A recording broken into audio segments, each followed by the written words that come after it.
مفيش تورته هناك. التورته مش حلو بتاع ده خالص. لا حلو. متشكرة قوي. عايزة حاجة؟ عايزة انا باي.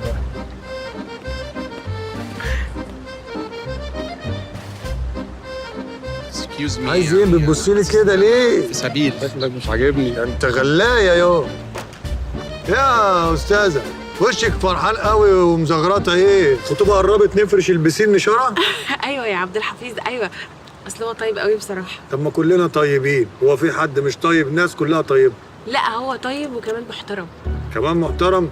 طب ما هو برضه في ناس كتيرة محترمة، يعني هي بتختلف ما بين منطقة والتانية. لا ده مش بس محترم، ده كمان ناجح قوي. كمان ناجح؟ ده انا فقري بقى، انت مش شايفاني خالص.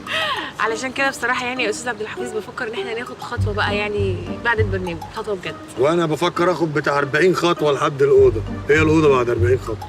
إيه يعني ايه؟ يعني يا جماعة بعد إذنكم يا جماعة، أنا آسف، العيد ميلاد ده فركش خلاص. بعد 6 شهور عيد ميلاد هنحتفل بنفس الحاجة. سيبوا بقى عشان العيد ميلاد ده باظ. بعد إذنكم ما حدش يمد إيده على حاجة.